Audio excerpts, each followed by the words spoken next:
the best coverage of the Jazz, Utes, and Cougars is right here on The Zone. This is JJ and Alex, presented by G2G Bars on 97.5, the KSL Sports Zone.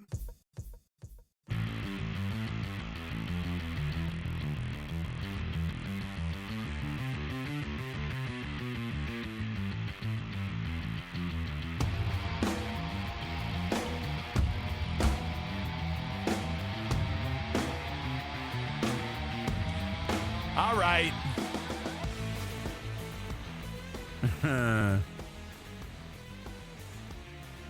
Went down a weird rabbit hole. Chalked this one up during the break. The first time that we ever really started searching out some Diego Maradona memes. Oh man, that's unbelievable. That's fun. His interview that he had where he did not have an answer, he just kept going.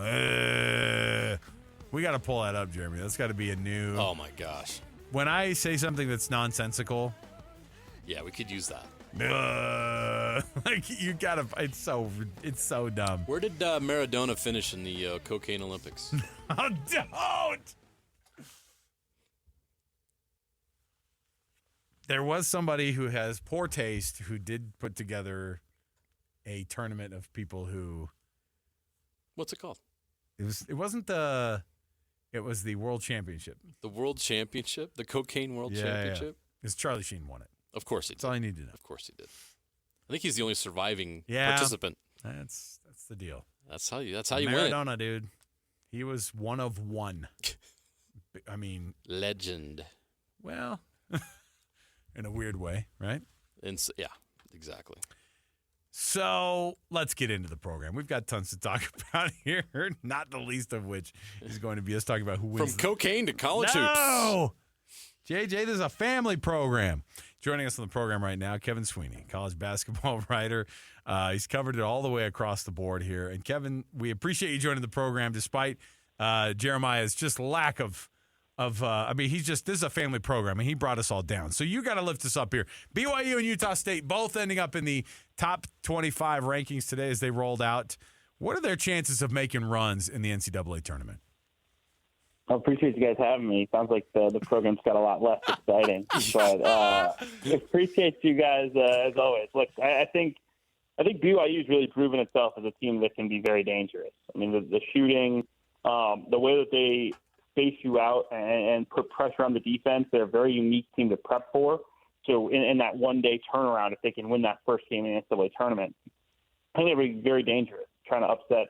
If they're a 6 seed, upsetting a 3. If they're a 5 seed, upsetting a 4. I think that's a team that has the chance to really be dangerous. On the Utah State side, look, I think they've obviously had a phenomenal year.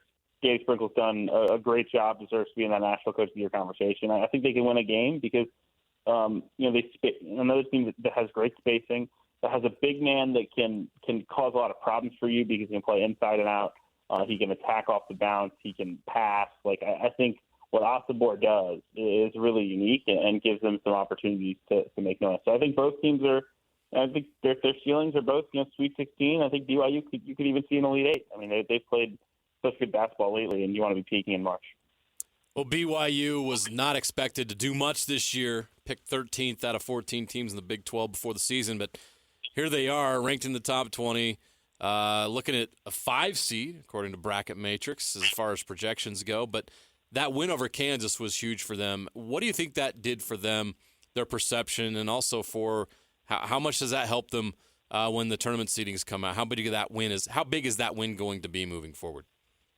I mean, it's big for seeding because their resume was lacking away from Provo. So to be able to claim we've beaten a high level team, a team that got a 2 seed, maybe a 3 at worst in the NCAA tournament on their home court, and do it at a place where it's so difficult to win. And that's massive. I think for perception purposes, it's big as well, right? Both for this season and beyond. I think, for much of the year, I think a lot of people have led the narrative that, BYU is a team that ran up the metrics in the non-conference by beating bad teams and has just kind of held on for dear life in the Big 12. Well, I think they kind of made a statement that they were a legitimate team, a team that can make noise by beating Kansas, by winning in an environment like that. And I think it's something they can build on in recruiting, right? They needed this year to prove that they could be a Big 12, level program and a place where people would want to come play and have a chance to win. And I think that if beating Kansas doesn't send that message, I'm not sure what else would. As you look at, I mean, obviously it's hard every year to kind of understand how good teams and conferences really are. We're very big on going, oh, that's obviously the best conference. The Big 12, obviously the best. Look at all the teams they're getting in. When it really comes down to it, what's the thing that makes a team go deep in the NCAA tournament? Like, what are those metrics? Look, I think what you want are, balance and the ability to beat you in more ways than one, right? Like, I think so often in a single elimination environment, if you're so reliant on one thing and things go wrong that day, how do you find ways to win? So, I mean, Houston, I think it's a good example. Traditionally, they're a defense-oriented team. They really struggled on that end of the floor against Oklahoma over the weekend. Found a way to score 87 points against a very good defense and won that game, right? That's something that shows me a lot about what they can do in the NCAA tournament, right? So, on the other side, a team like Alabama that's been unbelievable scoring the basketball. They haven't had that big time showing. All right, like let's show up and defend and prove that we can win when the shots aren't falling, right? So that's the way I try to separate kind of contenders from contenders, right? Like you have multiple options scoring the ball, you have multiple options to win. You're just relying on one thing. I think that to me is really a great indicator. Utah State is just 2 wins away from winning the Mountain West regular season championship in a banner year for the Mountain West Conference, potentially getting 6 bids. And then, of course, UNLV would host the tournament. That's a good basketball team. They could be a bid stealer this year. Is the Mountain West as good as the numbers say they are, in your opinion? I think they've earned the bids that they've, that are being hyped for, right? I think a lot of these teams have kind of coalesced around one another, right? Everyone is good enough to beat one another. Nobody has separated from the field. That's why you have a champion that's going to have, 4 or 5, maybe even 6 losses in the league. So, I think because of that, you've got a lot of teams that will wind up on the 6 through 10 line in the NCAA tournament. I don't know that there's a team as good as last year's San Diego State. Obviously, that team was really good even before they went on that title game run. But I think the league has, it is very justified that they have, the opportunity to get 5, 6 bids in the NCAA tournament because all these teams have proven it. I mean, Colorado State won it, on the neutral court against Creighton in the non-conference, beat Washington, beat Colorado, right? And you work your way down. And most of these teams did something in the United States, in the non-conference. And so, I think everybody's earned it, and I think the 6 bids is a great step for the league. When you look across and see kind of the way that things are shaking out with this year's, brackets and the way we sort of make predictions, what's the biggest surprise for you? I mean, obviously here locally we're shocked by BYU and even Utah State, but what across the national landscape, what teams have caught your attention like that team should not be doing what they're doing right now? Yeah, BYU would be high on the list. Look, I think South Carolina would be another team that I would mention and picked right at the bottom of the SEC. On paper, just not a lot to be excited about roster-wise. Felt like they had taken transfers that were a step below a lot of the other ones, teams in the SEC took. And they've been, the perfect example of a team that the whole has been greater than the sum of the parts. I mean, they have, they're 24-5, 12-4 in the league, beat Florida over the weekend, have the road win at Tennessee, which is an incredible win, beat Kentucky earlier in the year. They defend. They landed a freshman in Colin Murray Boyles, who's been incredibly productive. Actually went to Wasatch Academy out in Utah and has been one of the best, most productive freshmen in the SEC. And so that team to me has really exceeded expectation beyond even, I think, the most optimistic Gamecock fans. I don't think expected they'd be this good. Utah State and BYU look to be locks for the NCAA tournament. Something crazy would have to happen to change that. But Utah is squarely on the bubble. The running Utes, by most brackets, our projections are on the wrong side of the bubble. What do the Utes have to do over the next 2 weeks to change that? Well, a road sweep would be massive this weekend, right? At Oregon is a potential quadrant 1 opportunity. That would help given that they haven't really accomplished a ton during league play. Obviously cannot afford to lose against Oregon State. And then it'd be nice to do something in the Mountain West, the Pac-12 tournament. Getting another win of substance would really help. Look, I think Utah's in a good position in that their non-conference is so strong. I mean, you look around, a lot of these teams have very weak non-conferences. Utah beat Wake Forest on the neutral, won at St. Mary's, which is a monster win, and beat a BYU team that's surging. So all those wins, I think, really helped them, give them an opportunity to potentially sneak into the field. But a strong finish here in Pac-12 play is critical. We were talking about Danny Sprinkle and Mark Pope, and I think we're trying to figure out if Mark Pope has a shot of being the Big 12 Coach of the Year, maybe, although Iowa State would have something to say about that. But Danny Sprinkle, there's no way. I mean, is there a shot that Danny Sprinkle or Mark Pope maybe in that conversation to nationally be a Coach of the Year, or is that something that's going to be beyond them because they're just not those big programs we're usually talking about? I think Sprinkle's earned a lot of praise, and I think if he wins the Mountain West, he'll be in that kind of top 5 mix. My personal vote for National Coach of the Year is going to Danny Hurley at UConn. Obviously, it's a little different. They had high expectations, but to lose 3 players, 3 huge pieces of their championship team, deal with injuries throughout the regular season, and still be 26-3. I think he's just done a phenomenal job.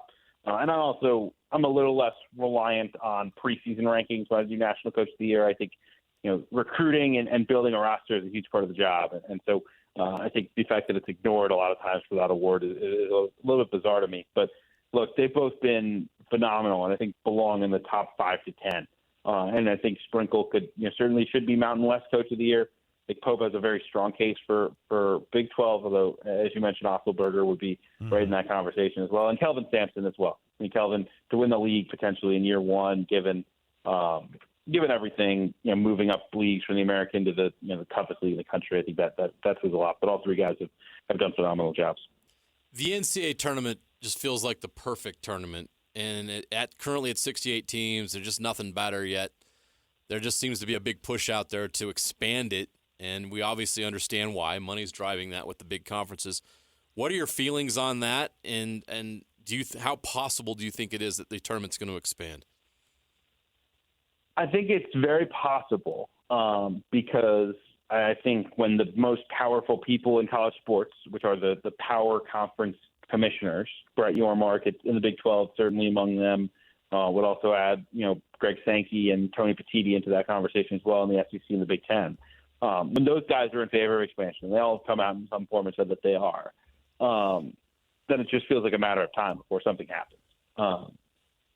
Am I in favor of it? No, because I think 68 is a good number. I think it's important for us to maintain a regular season that matters. College basketball already is relegated to being a 1-month sport, if you will, in the national picture, making the bubble be basically non-existent in any team that is relevant being a tournament team. I think that would water down the lead up to the NCAA tournament. But I do think it's inevitable that it does grow in some form, just kind of a matter of when. Given all the other changes in college sports right now, I think it may take a little bit of time to get this thing across the finish line. But I do think there's interest in making that happen. Well, we're interested in how this thing's going to shake out. Obviously, with the teams here locally, we are just we're loving this thing, and the idea that we have this weird dream in our hearts, Kevin, about the possibility of BYU and Utah State both playing in this region and both meeting somewhere in the 2nd or 3rd rounds, just as a little pipe dream for us because we're weirdos like that. But we know that might not necessarily happen. But BYU could play in Salt Lake. That's a possibility, right?